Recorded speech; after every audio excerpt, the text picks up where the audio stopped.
Olá, seja bem-vindo a mais um Quarta Capa, o programa que fala de livros. O Quarta Capa é uma parceria entre a UFPR TV e a editora da UFPR e entrevista os autores e tradutores da editora UFPR.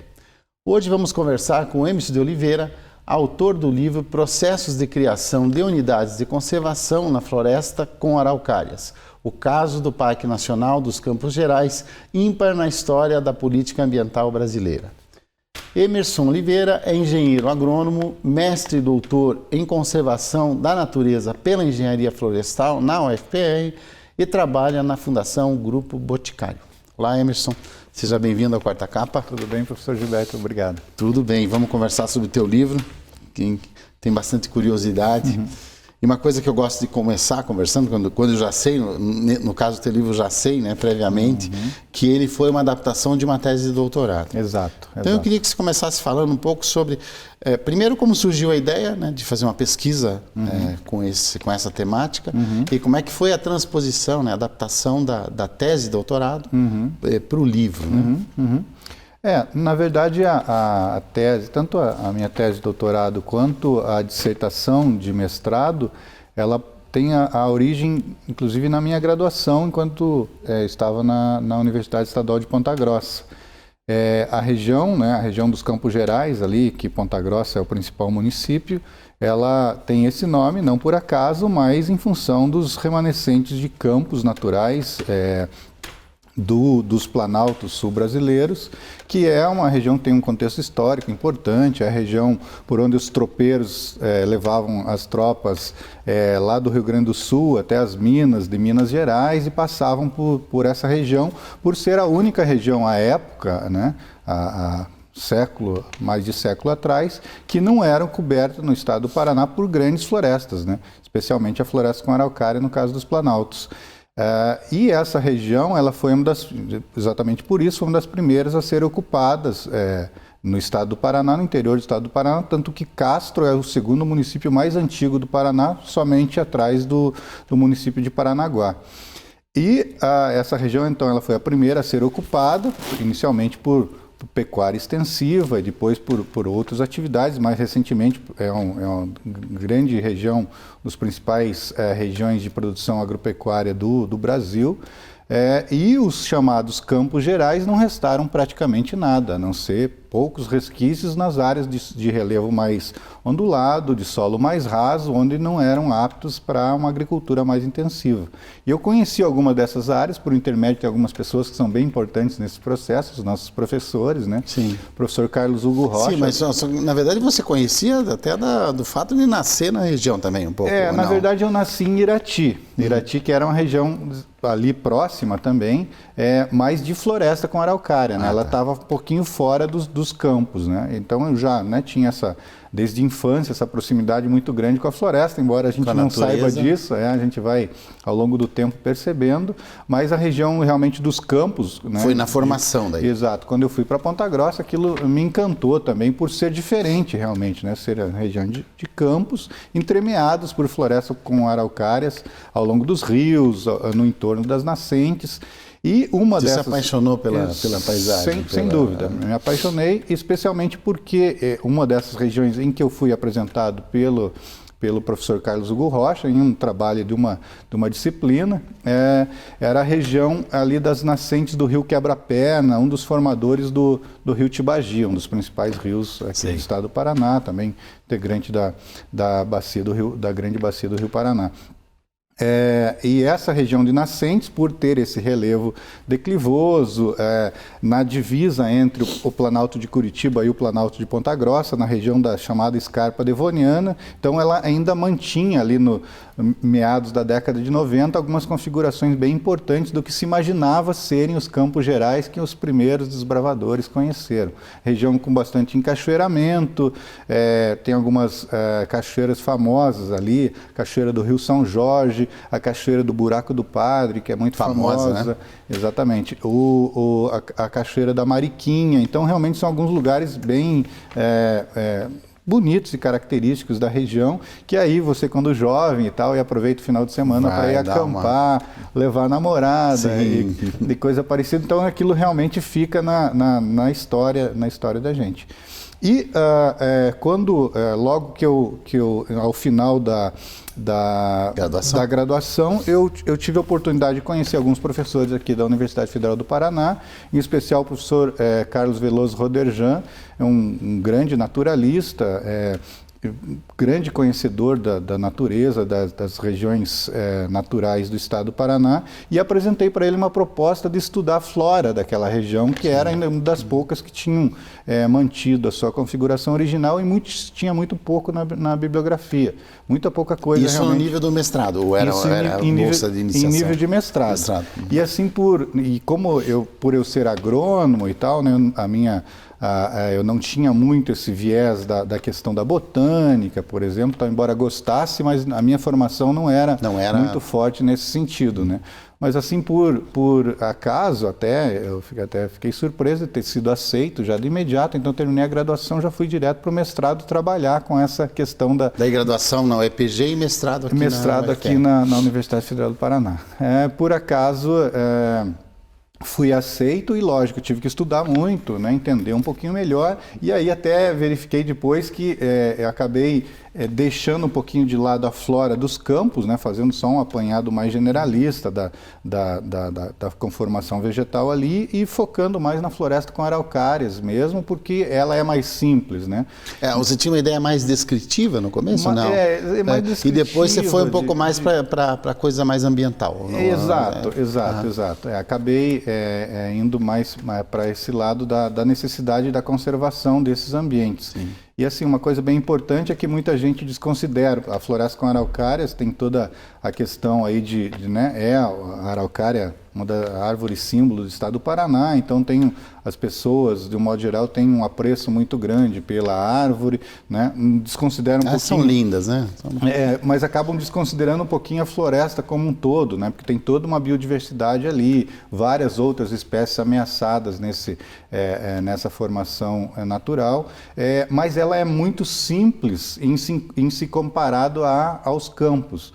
Um estudo muito, muito simples, para dar um exemplo nesse sentido, um estudo já da década de 80, realizado no Parque Estadual de Vila Velha, ele detectou algo em torno de 700 espécies na floresta com araucárias no Parque Estadual de Vila Velha, ao passo que os campos tinha algo em torno de 1.300 espécies, né? Então, como são mais rico ainda, são minúsculas e acaba sendo desconsiderado, mas é muito mais rico e mantém uma biodiversidade fundamental e muito importante que veio isso que te basicamente que foi que eu acabei provocou.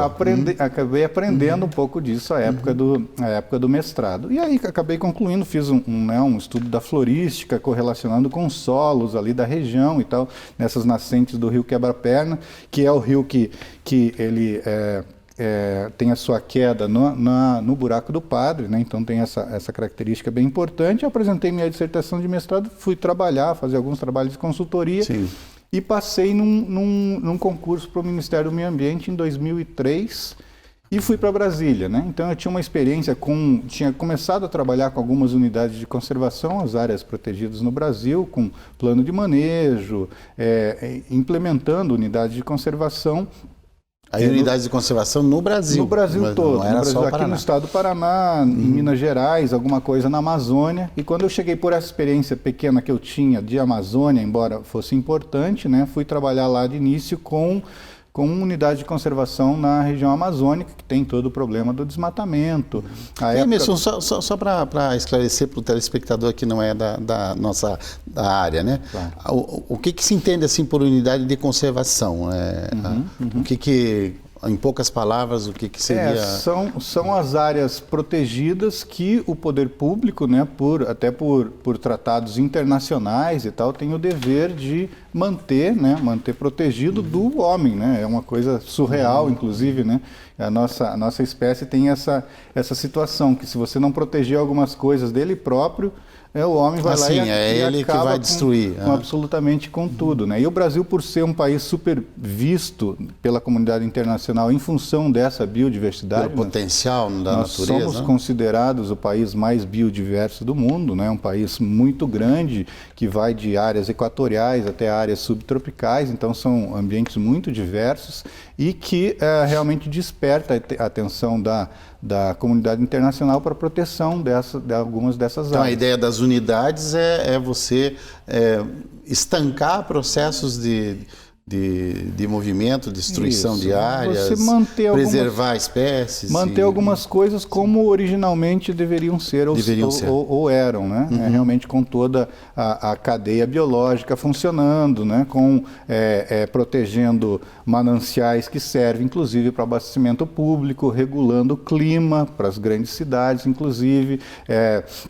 Fornecendo, mantendo polinizadores, que são importantes, inclusive, para os cultivos agrícolas no entorno, né? Então, realmente protegendo encostas né? É muito comum a gente ver aí grandes picos climáticos, grandes precipitações que ocasionam desmoronamentos e tal, etc. Tem algumas áreas que necessariamente precisam ser protegidas, porque se elas forem ocupadas de forma descontrolada, especialmente, vai trazer problemas, inclusive, para a população. Mas eu te interrompi, você estava na vereda aí contando que você começou a mexer com unidades de conservação em Brasília. Exatamente. Então, no percurso da tese foi aparecer daí na... Eu passei nesse concurso e lá conversando com eles para ver exatamente em qual setor, né, você acabaria trabalhando.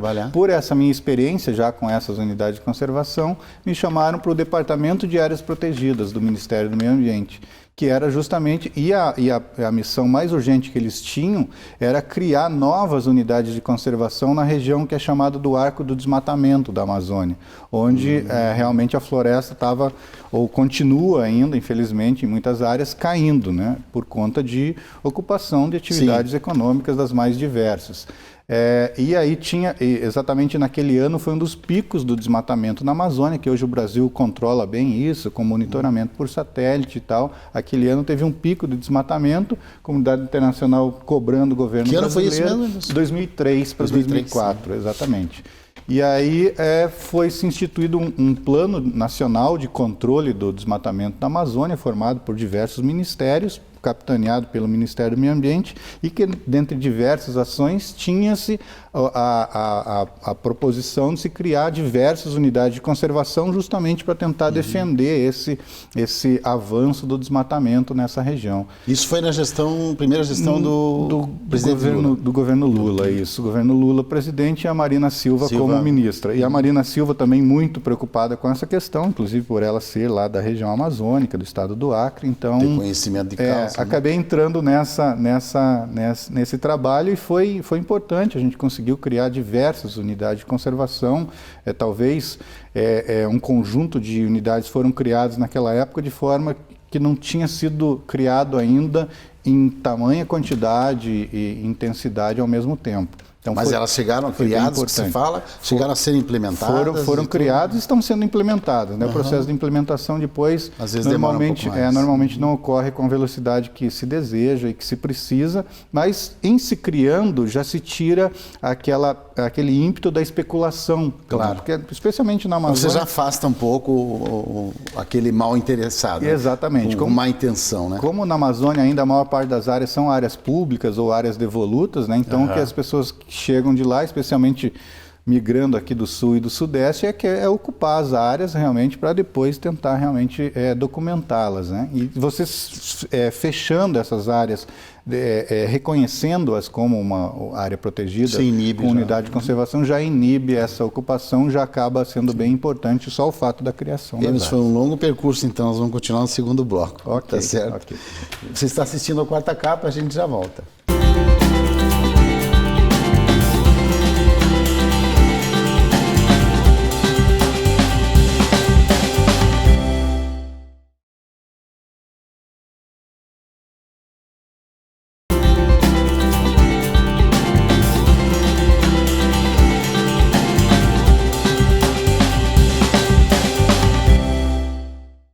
No Quarta Capa de hoje eu converso com Emerson Oliveira sobre o livro Processos de Criação de Unidades de Conservação na Floresta com Araucárias. O caso do Parque Nacional dos Campos Gerais, ímpar na história da política ambiental brasileira. Então, Emerson, no primeiro bloco você fez um longo percurso de dizer como é que você foi se aproximando, né, do tema que acabou gerando o teu livro, né? Exatamente. Então, pode continuar conversando. Você virou um especialista em unidade de conservação e depois acabou vindo fazer um doutorado. Então, após esse início de trabalho lá em Brasília, no Ministério do Meio Ambiente, trabalhando na Amazônia, acabei, né, por outros caminhos, conhecendo um trabalho que estava sendo iniciado aqui na região sul, Paraná e Santa Catarina em especial, de se criar algumas unidades de conservação também especialmente de proteção integral, que objetiva realmente a conservação dessas áreas, para a floresta com araucárias e ecossistemas associados, inclusive os campos naturais. E que também era uma demanda muito antiga da sociedade civil, das instituições de ensino e pesquisa aqui da região sul, de que praticamente não existiam áreas protegidas da nossa floresta com araucárias, né? E que muito estava se perdendo, ou talvez seja uma das formações. A floresta com araucária pertence ao bioma da Mata Atlântica brasileira. Talvez seja uma das mais impactadas e mais ameaçdas de desaparecimento pela ocupação econômica. Exatamente. Do interior dos nossos planaltos, em especial. E aí você idealizou um projeto de doutorado, fez a tese? Na verdade eu acompanhei um trabalho de criação de algumas unidades de conservação aqui na região. Tá. E que foi um processo assim, então se tinha muita, a legislação, o Sistema Nacional de Unidade de Conservação, a lei do Sistema Nacional de Unidade de Conservação é muito recente, ele é do ano de 2000 sendo regulamentado somente em 2002. Isso era 2004, 2005, quando veio-se realmente para se criar essas unidades de conservação que deveriam ter sido criadas há 30, 40 anos atrás para se proteger áreas mais importantes sem muita dificuldade por as áreas ainda não estarem ocupadas como já estavam, né? Então a legislação determinava que existiam algumas etapas que deveriam ser cumpridas, mas era muito generalista, não entrava em algumas especificidades, né? Então você criar unidades de conservação lá na Amazônia, quando muito se tem algum indígena, algum seringueiro, algum agropecuarista tentando entrar lá, é diferente de você criar uma unidade de conservação onde as áreas já estão ocupadas e, no mínimo, alguma demanda de uso aquelas áreas têm, né, por particulares. Mas aí você participou, então, porque você coloca no livro, você participou de um grupo de trabalho. Exatamente. Para a implantação dessa unidade de conservação, que seria o campo, o Parque Nacional da... E a região dos Campos Gerais era uma das áreas, né, que foram definidas. Existiam algumas portarias ainda do governo anterior, do governo Fernando Henrique, definindo algumas áreas prioritárias para a conservação, que aí depois foram reeditadas no início do governo Lula, com a Marina Silva, né, em função de algumas situações que precisaram ser resolvidas, e essas áreas foram estudadas por um grupo de trabalho capitaneado pelo Ministério do Meio Ambiente e o IBAMA, à época, que depois virou Instituto Chico Mendes de Conservação da Biodiversidade, também com a participação dos estados, né? O Instituto Ambiental do Paraná, aqui no caso do Paraná, a Fátima no estado de Santa Catarina, inclusive as prefeituras, representantes das prefeituras acompanharam os trabalhos de campo e disso originaram algumas proposições de áreas para se efetivarem unidade de conservação, sendo uma delas, foram 6 áreas, 2 foram criadas no estado de Santa Catarina e 4 aqui no estado do Paraná. E uma delas aqui na região dos Campos Gerais, pegando parte do município de Ponta Grossa, parte de Castro e parte de Carambeí. Uma área de 21 mil hectares que foi efetivada como Parque Nacional, que talvez tenha sido a de mais difícil discussão com a comunidade e com os proprietários ou demandantes de área da unidade, porque por serem campos naturais, né, no mínimo tinha pecuária extensiva sobre essas áreas. Tem áreas de floresta também, especialmente na escarpa entre o primeiro e o segundo planalto, mas boa parte dela, até o porquê do nome, né, são realmente era para proteção de campos naturais. Então, as áreas que eram, como eu falei, né, uma biodiversidade super importante, nascentes, áreas para uso público, que já eram utilizados há muito tempo, realmente precisava de uma regularização desse uso para que o ambiente não seja realmente impactado.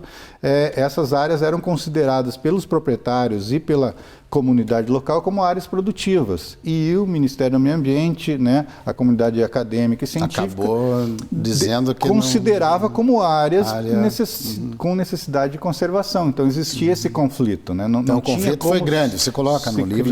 Exatamente. É por isso que você faz referência ao nome. Isso eu ia te perguntar. É por isso que você põe esse subtítulo, porque o título do teu livro é bem grande, né? Acabou ficando grande. Ímpar, você chama que o Campo Nacional dos Campos Gerais, o caso do Parque Nacional, é ímpar na história da política ambiental. Ímpar porque o espaço estava com ocupações que normalmente não são comuns. Exatamente. E em função de todo o processo de diálogo que teve que se ter com a comunidade e com os proprietários, né? Então, a legislação, a lei brasileira falava em realização de audiências públicas.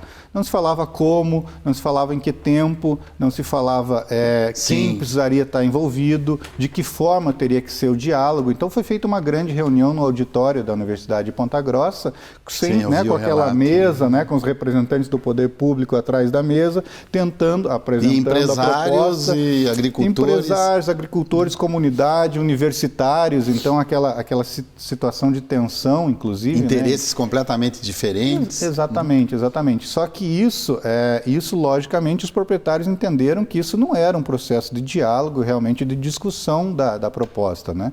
E aí, eles, por intermédio, inclusive, de representantes políticos da região, deputados e senadores, isso foi levado a Brasília, foram feitas audiências na Câmara e no Senado, de forma também que não era usual, né, num processo comum desse, exatamente.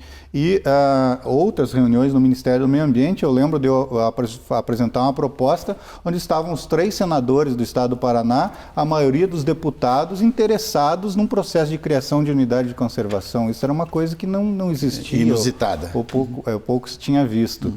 E depois disso nós voltamos também, foram criadas comissões com os municípios, voltamos a campo, explicando o porquê para eles dos limites, né, o porquê que tais áreas eram importantes, mesmo que eventualmente com algum uso, com uma silvicultura, com um pouquinho de agricultura, com pecuária, mas era importante do ponto de vista da conservação aqueles locais.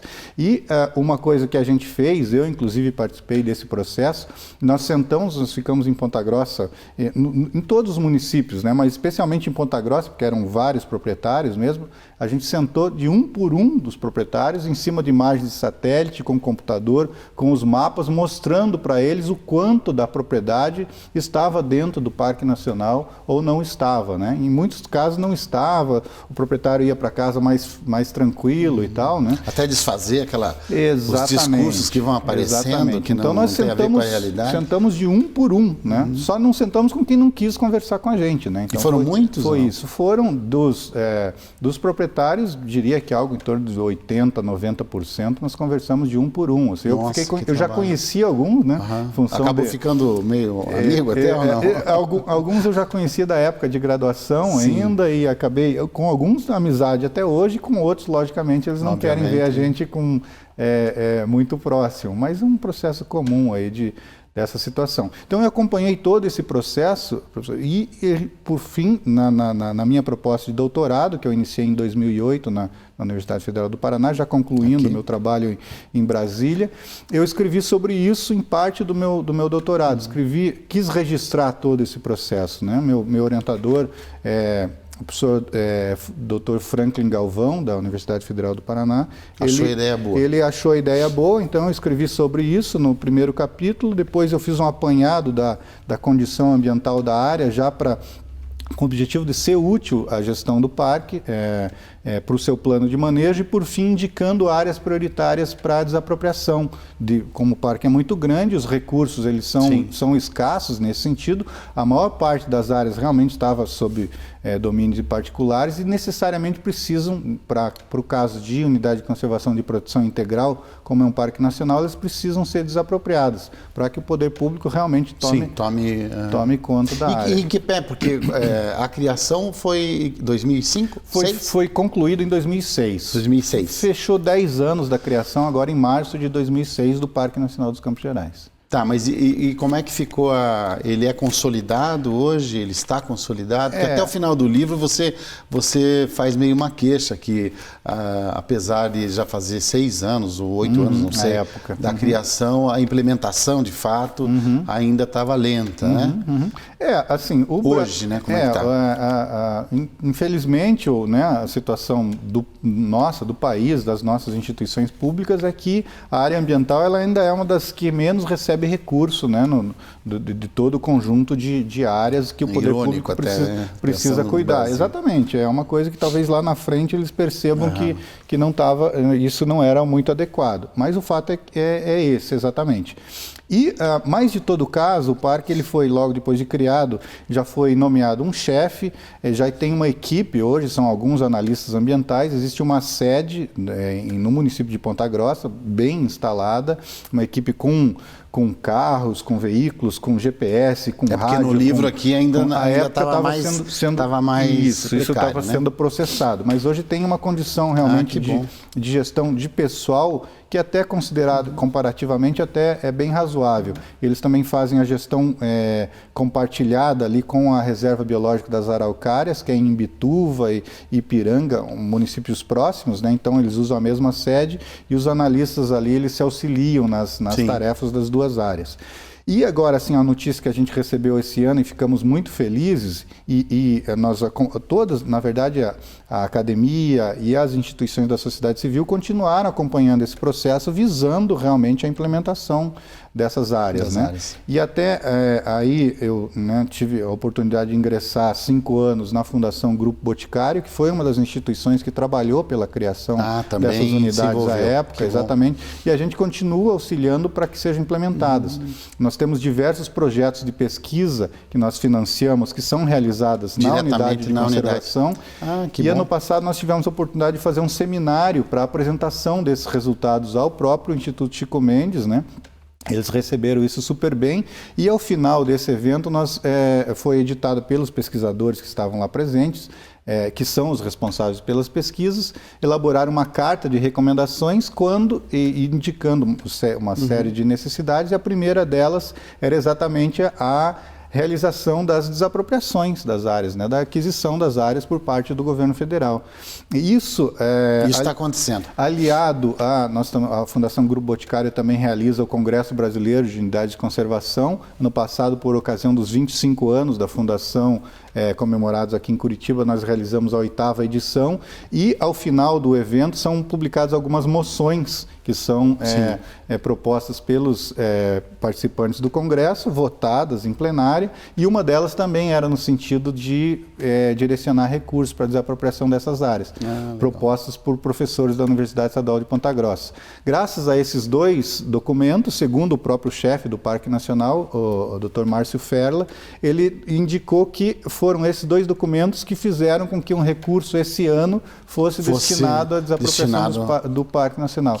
Pelas informações que nós temos, nesses dias, um grupo de analistas ambientais do ICMBio de Brasília está em campo avaliando essas áreas para verificar quais vão ser possíveis de serem adquiridas. Então temos boa notícia no Mirante. Sem dúvida. O momento então, do estado feliz. Em que você relata ao fim do livro, já houve uma evolução. Sem dúvida. O momento é um pouco mais... alvissareiro, digamos assim. Né? Emerson, mais uma perguntinha, porque o nosso tempo praticamente já acabou.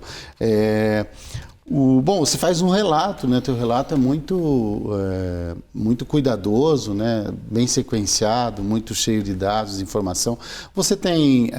existem outros livros assim que fazem esse tipo de relato publicado que você conhece? Ou o teu é meio único assim nessa área de... Não, discorrendo sobre a situação das unidades de conservação no Brasil, realmente essa situação que eu relatei, né, ela é muito comum, infelizmente, para boa parte das unidades de conservação no Brasil. Mas não vira um livro, né? A gente tem demandas de pessoal, de recursos, de equipamento, de infraestrutura para gerir essas áreas muito grande ainda, né? Então, existe uma série de apanhados de informações sobre essas situações, né? A informação está cada vez mais disponível também para a população, as pessoas conseguem colaborar ou buscar informações nesse sentido. Mas nesse contexto histórico, realmente, são poucos os registros. Aí o porquê realmente eu decidi Então, o teu livro esse pode ser mérito. inspirador aí para para outros livros com esses relatos. Eu né? imagino que sim. Imagino que é Emerson, importante relatar a história, né? A história com certeza, sempre é importante. com certeza. Obrigado pela entrevista, Emerson. Nosso tempo, infelizmente, acabou. O livro Processos de Criação de Unidades de Conservação na Floresta com Araucárias, o caso do Parque Nacional dos Campos Gerais, ímpar na história da política ambiental brasileira, você encontra na livraria da editora UFPR, que fica no edifício Dom Pedro II, no pátio da reitoria. Se você preferir ou estiver fora de Curitiba, acesse o site editora.ufpr.br ou o site de qualquer outra livraria virtual em que você encontra o livro. O Quarta Capa de hoje fica por aqui. Obrigado pela presença e até o próximo livro.